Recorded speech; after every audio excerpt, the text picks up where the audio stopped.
የውድድር ዓመቱ መርሃ ግብሮችን በምናይበት ጊዜ አርሰናል በአራት ዋንጫዎች እየተፎካከረ ጀምሯል። ታዲያ በማንም አይነት ሰው በውድድር ዓመቱ መጀመሪያ ቢጠየቅ አርሰናል ቅድሚያ ሊሰጠው የሚገባው ዋንጫ የእንግሊዝ ፕሪምየር ሊግ እና የአውሮፓ ቻምፒዮንስ ሊግ እንደሚሆን ይታወቃል። መድፈኞቹ በ140 ዓመት ታሪካቸው የአውሮፓ ቻምፒዮንስ ሊግን ዋንጫ አሸንፈው አያውቁም። የእንግሊዝ ፕሪምየር ሊግን ዋንጫ ካሸነፉም 22 ዓመታቶች አልፈዋል። ታዲያ አርሰናል አሁን የእንግሊዝ ፕሪሚየር ሊግን ለማንሳት ጥሩ ፖዚሽን ላይ ጥሩ ቦታ ላይ ይገኛል። ቀሪዎቹን ጨዋታዎች የማሸነፍ ግዴታ ውስጥ ወድቆ ከማንቸስተር ሲቲ ጋር የሚፎካከር ይሆናል። ታዲያ በሳምንቱ መጨረሻ ፉልሃምን፣ በቀጣዩ ሳምንት ዌስትሃምን፣ ከዛ በመቀጠል በርንሌን፣ በመጨረሻ ፓላስን ይገጥማል። ነገር ግን መድፈኞቹ በማይክል አርቴታ ስር በአውሮፓ ጠንካራ ቡድን ሆነዋል። ባለፉት 13 ጨዋታዎች በአውሮፓ መድረክ ላይ የሚፈራው ቡድን አርሰናል ነው። 10ሩን አሸንፎ በ3ቱ አቻ ወጥቷል። ታዲያ ይህ ስብስብ አንድ ነገር ማሳካት ከቻለ ይህ ዓመት ለማይክል አርቴታ ልጆች ወሳኙ ምዕራፍ ላይ ደርሰዋል ማለት ይቻላል። ማይክል አርቴታ ከዲያጎ ሲሞኔ ባደረጉት ጨዋታ ላይ የታክቲክ እይታዎችን እና እንዲሁም ደግሞ እንደተለመደው ሁሌም አንድ ጨዋታ ከተደረገ በኋላ በጨዋታው ላይ ስለተደረጉ ሁኔታዎችን እናወራለን አይደል? 5 ነገሮች በሚል ያንንም በሚመለከት የተለያዩ መረጃዎችን አጠናቅሬ ተመልሼ መጥቻለሁ። ታዲያ ወደ ደማቻችን ይህ ያያ ስፖርት ነው። ያያ ስፖርትን ላይክ፣ ሼር፣ ኮሜንት፣ ሰብስክራይብ ማድረጋችሁን አትርሱ።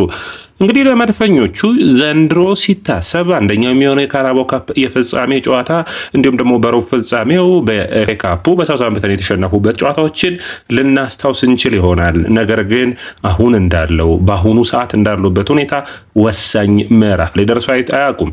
ስለዚህ አርሰናል አሁን የዘንድሮ ውድድር ዓመትን ሊጨርስ 5 ጨዋታዎች ይቀሩታል። እነዚህ 5 ጨዋታዎች የሞትና የሽረት ያክል ለአርሰናል አስፈላጊ ናቸው።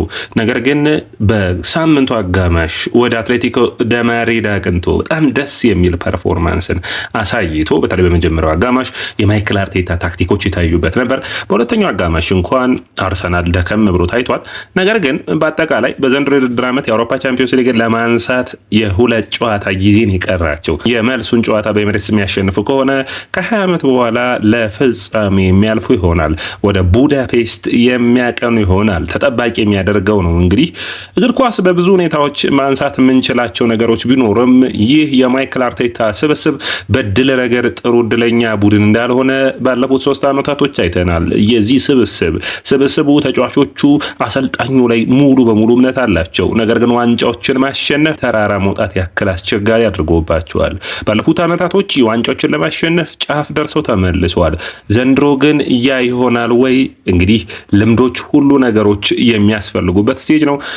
ያለፉት ዓመታቶች አይነት ማንቸስተር ሲቲ አይደለም። ማንቸስተር ሲቲ አሁንም ቢሆን በተለይ 3ዮሽ ዋንጫን ለማሳካት ጥረትን የሚያደርግ ይሆናል። በኤፍኤ ካፑ ከቸልሲ ጋር በዌምብሌይ የሚጫወት ይሆናል። ከዛ ውጭ እንግዲህ በፕሪሚየር ሊጉ ከአርሰናል ጋር ይፎካከራል። የካራባኦ ካፕ አሸናፊ መሆኑን መርሳት የለብንም። በተቃራኒው አርሰናል የእንግሊዝ ፕሪሚየር ሊግና የአውሮፓ ቻምፒዮንስ ሊግ ላይ ጠንካራ ተፎካካሪ ሆኖ እየቀጠለ ይገኛል። የዘንድሮ ዓመቱ ዋንጫ ግን ውድ አድማጮቻችን የዘንድሮ ዓመት ብቻ ብለን ቀለል ልናደርገው የምንችለው አይደለም። ማይክል አርቴታ እንዳለው የ22 ዓመት ጫናዎች እዚህ ስብስብ ላይ አለ። ይህንን ጫና መቀነስ የሚያስችል ነው። ለቀጣይ ለአርሰናል ለሚፈርሙ ተጫዋቾች በርን መክፈት ይፈልጋሉ። ዋንጫዎች እንዴት እንደሚገኙ ይህ ስብስብ የአውሮፓ ቻምፒዮንስ ሊግን ዋንጫ ማሸነፍ የሚችል ከሆነ ደግሞ አርሰናል በአውሮፓ መድረክ ላይ ስሙን የሚያስመዘግብበት ይሆናል። ምንም እንኳን አርሰናል ለረጅም ዓመታት የሚሳተፍ ቡድን ቢሆንም ዋንጫውን ግን ማሸነፍ አልቻለም። አምና ፒኤስጂ ይህንን እድል አግኝቷል። ዘንድሮስ አርሰናል ይህንን እድል ያገኝ ይሆን? የማይክል አርቴታ ልጆች ሙሉ የውድድር ዓመቱን በአውሮፓ ቻምፒዮንስ ሊግ በጣም በጥሩ ብቃት ላይ እንደሚገኙ ቁጥሮች ያመላክታሉ። ታዲያ አርሰናል አትሌቲኮ ማድሪድን በመጀመሪያው አጋማሽ ባደረገው ፐርፎርማንስ በምታዩበት ጊዜ በጥሩ የሚነሳ ጥሩ ብቃቱን ያሳየበት ጨዋታ ነው። በሙሉ ጨዋታው ከታየ አትሌቲኮ ማድሪድ ወደ 2.3 ኤክስጂ ፈጥረዋል። በተለይ በሁለተኛው አጋማሽ ነው እንጂ አርሰናልን በመጀመሪያው አጋማሽ ለመብለጥ የሞከሩት ጥረት አልተሳካም ማለት ይቻላል። ታዲያ እዚህ ጋር ማንሳት የሚጠበቅብን ነጥቦች ይኖራሉ። ያም ምንድነው ካላችሁኝ እንደ ስብስብ አርሰናል ጨዋታው 1-1 ሲጠናቀቅ ከ1.56 ኤክስጂ ነው አንድ ጎልን ማስቆጠር የቻለው። አርሰናል በጨዋታው ላይ እንግዲህ በተለይ 3 ነጥቦችን አንስተን በዚህ ፕሮግራማችን እናነሳለን። አንደኛው ስለ ዴክላን ራይስ እና ማይክል አርቴታ እናወራለን። ዴክላን ራይስ በውድድር ዓመቱ በተለያዩ ፖዚሽኖች በተለያዩ ቦታዎች ሲጫወት ይታያል። ለአርሰናል ከፈረመ አንስቶ ይህንን ተጫዋች ሲታሰብ እንግዲህ በጣም የሚታወሰው በኮንፈረንስ ሊጉ ዌስትሃምን አሸናፊ ያደረገው የዴቪድ ሞየስ ዌስትሃም ውስጥ ቁልፍ ሚና ከነበራቸው ተጫዋቾች ውስጥ አንዱ ነው። አርሰናል ይህንን ተጫዋች በ105 ሚሊዮን ፓውንድ ሲያስፈርመው ዴቪድ ሞየስ ብዙዎቻችን ባናምናቸውም ዝርፊያ ነበር የሚል አስተያየት የሰጡበት ነበር። ታዲያ በዚህ ጨዋታ ምን የተለየ ነገር አደረገ ከሙሉ የውድድር ዓመቱ ካላችሁኝ በ6 እና በ8 ቁጥር ቦታ መካከል ለውጦችን ማይክል አርቴታ አድርጎ ዲክላን ራይስን የመሃል የ6 ቁጥር ሚናን ሰጥቶ ከዛ ውጭ ከተከላካዮቹ መሃል ሆኖ ሽፋኖችን ሲሰጥ ይታይ ነበር። ሰከንድ ቦሎችና ትራንዚሽኖችን እንዴት ማቆም እንደቻለ ከዛ ውጭ ጎሉ ሲቆጠር ራሱ እሱ ያስጣለው ኳስ እንደነበርና ዮኮሬስ ዙቢሜንዲ ያገኘ፣ ዙቢሜንዲ ለዮኮሬስ አካበለ፣ ዮኮሬስ ፋውል ተሰራበት፣ ፔናልቲ ተቆጠረ። የዲክላን ራይስ ሚና በቀላሉ የሚታይ አይደለም። የዚህ ቡድን ቁልፉ ተጫዋች ዲክላን ራይስ ነው። ቁልፉ ተጫዋች ብቻ በሚል መገለጽ አይችልም። የሚሸፍናቸው ቦታዎች በታክቲካል አረዳዱ በጣም የተሻለ ፐርፎርም የሚያደርግ ተጫዋች ነው። ታዲያ በጨዋታው ላይ በተለየ ብቃት በተለየ ሁኔታ ያሳካቸው ነገሮች ምንድናቸው ስትሉ አንደኛ ቡድኑ ሁለተኛ ሽፋን የሚሆን ማድረግ። ስለዚህ አልቫሬዝ እና ግሪዝማን የሆነ ነገር ከፈጠሩ ሁለተኛ ተጫዋቾችን ማለፍ ይጠበቅባቸዋል፣ ሳሊባና ገብርኤልን። ከሳሊባና ገብርኤል በፊት ግን ከፊታቸው ዴክላን ራይስ ይኖራል። ራይስ ለእንግሊዝ ብሔራዊ ቡድን ለብዙዎቹ ጊዜያቶች አስፈላጊ ተጫዋች እንደነበር የምታውቁት ነው። እንግዲህ አርሰናል ባሰላለፉ ረገድ በቤን ዋይት ደከም ያለ ብቃቶች፣ ቤን ዋይት አሁንም ቢሆን ከባለፉት ጨዋታዎች አንጻር የተሻለ ፐርፎርማንሱን አሳይቷል። ነገር ግን አሁንም ቤን ዋይት አርሰናል እንደ ፐርፎርማንስ ካለበት የቡድን ጥራት አንጻር ዝቅ ብሎ የሚታይ የሚሆን ነው። ነገር ግን አርሰናልን ስናነሳ ማንሳት የሚጠበቅብን እዚህ ጋር የሂንካፔን ነው። ቲምበር ቢኖር ኑሮ አሁን ሂንካፔና ቲምበር አርሰናሎች በተለያየ ሁኔታ የሰረቋቸው ተጫዋቾች ናቸው እስከሚባል ድረስ የሚያስችል ነው። ሂንካፔ በጣም ተፋላሚ ነው። አድማጮቻችን ኳሶችን የሚፋለምበት በተለይ በመጀመሪያ አጋማሽ ጆቫኒ ሲሞኔን ያደረገው በጣም የሚገርም አይነት ብቃቱን አሳይቶናል አይደለም። ቲምበር በቀኝ በኩል ቢኖር ደግሞ ይህንን በሚገባ ማሳደግ የሚችል ነው። ፉላሙ ጨዋታ ደግሞ ካላፊዮሪን አርሰናሎች ማሰለፍ የሚችሉ ይመስለኛል። አሁን ይህንን ሁሉ ስታስቡት ግን የዚህ ቡድን የልብ ምቱ ዲክላን ራይስ ጋር ነው ያለው። ታዲያ ዲክላን ራይስ አንደኛ ኳስ በሚመሰረትበት ወቅት አርሰናል ከኋላ ኳስን መመስረት እንዳይቸገር የዲክላን ራይስ ምና የተለየ ነበር። ዙቢሜንዲ ከኋላ በሚመሰረትበት ወቅት የግድ ጫናዎች ውስጥ እንዳይገባ በዲክላን ራይስ መጠቀምን ማይክል አርቴታ መርጧል። ከዛ ውጭ የጁሊያን አልቫሬዝ እና እንዲሁም ደግሞ ከሱ ጎን የሚሰለፈው የግሪዝማን አሁን ትናንት አትሌቲኮ ማድሪድን ታዩታላችሁ። በጨዋታው መጨረሻ ድረስ ግሪዝማን እናሰልፎታል። ለምን? ያለ ግሪዝማን ከባድ ስለሚሆን ነው። ይህ ጫና ነው እንግዲህ በቀጥታ ኦብላክ ኳሱን ይመታል። ኳሱን ሲመታ ሰርሎት የለም አጥቂ ላይ። ሰርሎት የሚገባ ከሆነ ስፔስ አማካይ መስመሩ ላይ እንደሚፈጠር ያውቃል። ካርዶሳና ኮኬ በአርሰናል አማካኞች የተሻለ እንደሚበለጡም ስለሚያውቅ ነው ዲያጎ ሲሞኔ ግሪዝማንን መሀል ላይ እንዲቆይ ያደረገው። እንግዲህ አርሰናል በማጥቃቱ ረገድ ማድዌኬና ማርቲኔሊን መርጦ ነበር በጨዋታው። ነገር ግን የዚህ ሁሉ ሂደት ዋናው ሰው ዴክላን ራይስ ነበር ለማለት ነው። ሁለተኛው እንግዲህ የማይክል አርቴታ በታክቲኩ ረገድ ውሳኔዎቹ ጥሩ መሆናቸውን ለማየት በቂ የሚያደርገው በመጀመሪያው አጋማሽ አርሰናል የፈጠረው 1.25 ኤክስጂ ነው። በተቃራኒው አትሌቲኮ ማድሪድ 0.22 ነው። አትሌቲኮ በመጀመሪያው አጋማሽ ነበር ያጠቃል ተብሎ የተሰበው። ነገር ግን በሁለተኛው አጋማሽ ነው ወደ ማን ቱ ማን ፕሬሲንግ ሲመጣ እንግዲህ ዲክላን ራይስ በትናንትናው በጨዋታው ላይ 83 ንክኪዎችን አድርገዋል። ይህ በሜዳ ላይ ከነበሩት ሁለተኛው ነው። በአውሮፓም ታሪክ መመዝገብ ከጀመረ አንስቶ ከእንግሊዝ ቡድኖች ሁለተኛው ተጫዋች ሆኖ ተመዝግቧል። ይህ ብቻ አይደለም። ዲክላን ራይስ በጨዋታው ላይ 7.1 ሬቲንግ ተሰጥቶታል። ከ89 ኳሶች 83ቱ የተሳኩ ነበሩ። ከ49 የረጃጅም ወደ ተቃራኒ ሳጥን ከላካቸው ፓሶች 45ቱ የተሳኩ ነበሩ። 92% የተሳካ ነበር እንደማለት ነው። ሁለት ሹቶችን አድርጓል። በጣም ተጽዕኖ ፈጣሪ መሆኑን በጨዋታው ላይ በሚገባ አሳይቷል። ኳሱን 99 ጊዜ ነክቶታል። እንግዲህ አሁን እዚህ ጋር ማንሳት የሚጠበቅብን ስለ ዴክላን ራይስ ስናወራ በጣም በሚገርም ሁኔታ በሳምንቱ በአውሮፓ ቻምፒዮንስ ሊግ ላይ የአራቱንም ቡድኖች ኮኬና ካርዶሳን፣ ቪቲኒያና ጃኦ ኔቬስን እንዲሁም ደግሞ ኪሚቺንና ፓቭሎቪችን ብናነሳ እንኳን ዴክላን ራይስ በልዩነት ያርሰናል የጀርባ አጥንት ሆኖ ይታያል እና ይህንን ጥረትና ፐርፎርማንስ ማሳደግ የሚያስፈልግ ነው የሚሆነው። ታዲያ በሁለተኛው አጋማሽ በተለይ በሚገባ ጨዋታውን አጥንቶት የመጣው ዲያጎ ሲሞኔ አርሰናልን ወደኋላ እንዲያፈገፍጉ ለማድረግ ማንቱማን ፕሬሲንግን መረጠ። አርሰናልን እያንዳንዳቸውን ሜዳቸው ድረስ ሄዶ እንደማስጨነቅ ነው። ታዲያ 2 ኤክስጂ ፈጠረ በሁለተኛው አጋማሽ። ሹቶችን አደረገ። አርሰናል ሹቶችን ማድረግ ሲቸገር ይታያል። አሁን እዚህ ጋር ሌላኛውን ተጫዋች ማድነቅ የሚጠበቅብን ይመስለኛል አይደል? ሂንካፔን ማድነቅ ይጠበቅብናል። ሂንካፔ በመጀመሪያው አጋማሽ በጣም የተለየ ፐርፎርማንስ ነው፣ ምንም ጥርጥር የለውም። በቃ አርሰናል ትክክለኛውን የግራ መስመር ተጫዋች አግኝቷል። ሂንካፔ በጣም በኳሊቲ ደረጃ ከፍ ያለ ተጫዋች ነው። ለሚቀጥሉት ዓመታቶች ምርጡ የግራ መስመር ተጫዋች መሆን አቅም ያለው ነው። በተለይ መዋሃዶች ሲመጡ በጣም ጥራት ያለው የግራ መስመር መከላከልን ሽፋን የሚሰጥ ነው። 4 ኳሶችን አቋርጠዋል፣ 1 ኳስ አጽድተዋል፣ ከ4 ዱዋሎችን ማሸነፍ ችሏል። ከዛ ውጭ ይህንን ፐርፎርማንሱን ማሸነፍ የሚያስችል ነው የሚሆነው።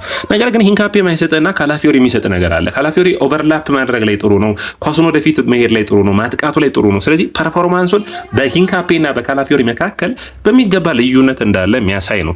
እዚህ ጋር ዴቪድ ራያን ለማንሳት ንፉግነት ነው የሚሆነው። ራያ ማለት በዘንድሮ ውድድር ዓመት የአርሰናል የጀርባ አጥንት ነው። በጨዋታው ላይ ሂንካፔ፣ ራያና እንዲሁም ደግሞ ዴክላን ራይስ የጨዋታው ኮከቦች ነበሩ ማለት ይቻላል። ቪክቶር ዮኬሬስ 4ኛው ነው የሚሆነው። በአርሰናል ማሊያው ምርጡ ብቃቱ ነው ማለት ይቻላል። ስለዚህ ራያ እንግዲህ 76 ኤክስጂ ማስቀረት ችሏል። ስለ ራያ ስናወራ ይሄ ዝቅተኛ ነገሮች ይመስሉኛል። ምክንያቱም የተጫዋቹ ጥራት አንዳንዴ ከልክ በላይ የሆነ ምርጥ ፐርፎርማንስ የሚያሳይ አስደናቂ ተጫዋች ስለሆነ ነው። አንደኛ ኳሶች ሲሻሙ ቀድሞ የማውጣት ፐርፎርማንሱ፣ ነገሮችን ቀድሞ የመረዳት ብቃቱ በጣም በልዩነት የሚነሳ ነው። እንግዲህ ስለ ቪክቶር ዮኬሬስ ሩጫዎችና 10 ቁጥር ቦታ ተጫዋቾች ወሳኝነት ነው። እንግዲህ አርቴታ በጨዋታው መካከል በመጀመሪያው አጋማሽ በሚገርም ሁኔታ ኦዴጋርድን የ10 ቁጥር ቦታውን እንዲይዝ ጩኸትን ያደርግ ነበር። ቪክቶር ዮኬሬስ ሩጫዎችን ቢሮጥም የ10 ቁጥር ቦታ ላይ የሚጫወት ተጫዋች ግን ከጎኑ ይፈልግ ነበር። ያንን የሚያደርግለት ተጫዋች ማጣቱ ነው ዋጋ ያስከፈለው ማለት ይቻላል። ዮኬሬስ በጨዋታው ላይ ተጽዕኖ ፈጥሯል። ጫናዎቹ፣ ሩጫዎቹ ነበሩ። ጎሎችን ማስቆጠር መቻል ያስፈልግ ነበር። ታዲያ የነዛን በሚመለከት በሚገባ ማከናወን ያስችላል። እንግዲህ አርሰናል በታሪኩ በቻምፒዮንስ ሊግ ሩብ ፍጻሜ ያስቆጠረው 4ኛው ተጫዋች ሆኗል። ከዚህ በፊት ኮሎ ቱሬ ቴሪ ዳንኤል ኦኖሪ አርሰናል በባርሴሎና የተሸነፈበትን ጨዋታ ላይ ጎል ያስቆጠረው በተለይ በዛን ወቅት ቪያሪያልን ሲያሸንፉ ማለት ነው። በቪያሪያል ሜዳ ላይ ኮሎ ቱሬ ያስቆጠረው ጎል የሚታወስ ነበር። ሮቢን ቫን ፐርሲ አርሰናል በማንቸስተር ዩናይትድ የወደቀበት 2008-2009 ላይ የሚታወሰው የክርስቲያኖ ሮናልዶ አስፈሪ ቅጣት ምቶች እነዛ የሚታወሱበት ነበር። አምና ፒኤስጂ ላይ ቡካዮ ሳካ አስቆጥሮ ነበር። 4ኛው ቪክቶር ዮኬሬስ ሆኖ ተመዝግቧል። እንግዲህ እዚህ ጋር ማንሳት የሚጠበቅብን አርሰናል በጥራት ረገድ ዓመት እያደገ የመጣ ፐርፎርማንስ አለው። ዮኬሬስን እዚህ ጋር ስናነሳው ውድድር ዓመቱ 19 ጎሎችን አስቆጥሯል። አርሰናል አሁን ሌላ አጥቂ ይፈልጋል። ነገር ግን ከዮኬሬስ ጋር መጣመር የሚችል ዮኬሬስን ማገዝ የሚችል በውድድር ዓመቱ ለ2 ከ40 እና 50 ጎሎችን ማስቆጠር የሚችሉ አይነት አጥቂዎችን የምታገኝ ከሆነ ውጤታማነትህ የሚገርም ነው የሚሆነው። ገብርኤል ማርቲኔሊ 11፣ ኤዜ 10፣ ቡካዮ ሳካ 9፣ ማዱዌኬ 7 ጎሎችን ማስቆጠራቸው እንግዲህ ቁጥሮች የሚያሳዩ ይሆናል። ቀጣዮቹ ምዕራፎች ውስጥ የቪክቶር ዮኬሬስ ወሳኝ ጊዜያቶች አሉ። ሩጫዎቹ የተስተካከሉ ናቸው። እነዚህ ሩጫዎቹ ዋንጫዎችን ለማሸነፍ ማገዝ ያስፈልጋል። ስፔሶችን የሚያይበት መንገድ ጥሩ ነው። አሁንም እድሎችን አግኝቶ እድሎችን ሲያመክን አይተን በዚህ ተጫዋች ላይ ተስፋ ብንቆርጥ ይቻላል እንጂ እድሎች ሳይገኙ ጎሎችን ሳያስቆጠር ሲቀር አንዳንዴ ተጫዋቹም ለደጋፊዎችም ለውሳኔ የሚያስቸግር ይመስለኛል። ሌላኛው አርሰናል በኩል መነሳት ያለበት የቪክቶር ዮኬሬስ የፍጹም ቅጣት ምት ጎሎች ለአርሰናል በጣም ወሳኝ ሆነዋል። አርሰናል አሁን ፍጹም ቅጣት ምት የሚስት ተጫዋች የለውም። አምና ለምሳሌ የሃቨርትዝን ፔናልቲ ማስታወስ ይቻላል አይደለም? በኤፍኤ ካፕ የሳተው እንዲሁም ደግሞ ታቻምና ዌስትሃሙ ጨዋታ ላይ አርሰናል በዋንጫ ፉክክር ላይ ያለ ያን ጨዋታ 3-1 ማድረግ የሚችልበት አጋጣሚ ላይ በለንደን ስታዲየም ቡካዮ ሳካ ፍጹም ቅጣት ምትና መከነ። ጨዋታው 2-2 ተጠናቀቀ። ያንን የውድድር ዓመት አርሰናል ያለ ዋንጫ አጠናቀቀ። ታዲያ ቪክቶር ዮኬሬስ ከ24 በኋላ ባለፉት 27 የፔናልቲ ጎሎችን ማስቆጠር ችሏል። 21 ለስፖርቲንግ፣ 4 ለአርሰናል፣ 2 ለስዊድን ብሔራዊ ቡድን። እንደዚህ አይነት ተጫዋቾች ሁሌም የሚያስፈልጉ ይሆናል። የቡካዮ ሳካ ከጉዳት መመለስ ደግሞ በጨዋታው ላይ የተለየ ተጽዕኖ ፈጥሯል። 22 ደቂቃዎችን አድርጓል። 3 ድሪብሎችን የተሳካ አድርጓል። ቡካዮ ሳካ አሁን ከነ ምርጥ ፐርፎርማንሱ እየተመለሰ ያለ ይመስላል። አርሰናል እንግዲህ በቀጣይ ጨዋታዎች ብዙ ነገሮች እንደ ቡድን የሚጠበቁበት ቢሆኑም ቡድኑን ማዋቀርና ቡድኑን የተሻለ ፐርፎርም ማድረግ የሚያስፈልግ ነው የሚሆነው። ከፊታቸው እንግዲህ ፉላም አለ። የፉላሙን ጨዋታ በጣም ወሳኙ ምዕራፍ ይሆናል። የፉላሙን ማሸነፍ የሚቻል ከሆነ ቀጣይ የሚሆነው የአውሮፓ ቻምፒዮንስ ሊጉን አትሌቲኮ ማድሪድን ማክሰኞ የሚገጥመው ይሆናል። ከዛ በመቀጠል እንግዲህ እንግሊዝ ፕሪሚየር ሊግ ጨዋታዎች ናቸው የሚቀጥሉት 3ቱ ጨዋታዎች ማለት ነው። ዌስትሃም፣ በርንሌይ እና እንዲሁም ደግሞ የመጨረሻው የክሪስታል ፓላስ ጨዋታ ነው። ፓላስ በዛ ጨዋታ ላይ ወደ አድማጮቻችን አሁን ማታ ሻክታር ዶኔትስክን 3-1 አሸንፏል። ስለዚህ ፓላስ በቀጣዩ ጊዜያቶች ሊያደርገው የሚችለው የሚመስለኝ በአርሰናሉ ጨዋታ ላይ ለፍጻሜው ከሮብለት ስለሚኖረው በጣም ተጫዋቾችን አሳርፎ የመሰለፍ እድሉ ያንን ጨዋታ ቀላል ያደርገዋል ብዬ አስባለሁ ለአርሰናል። ያ ደግሞ የሚያግዘው ይሆናል ብዬም የምጠብቅ ነው የሚሆነው። በጠቃላይ ወደ አድማጮቻችን ይህ የስፖርት ነው። የስፖርትን ላይክ፣ ሼር፣ ኮሜንት፣ ሰብስክራይብ ማድረጋችሁን አትርሱ።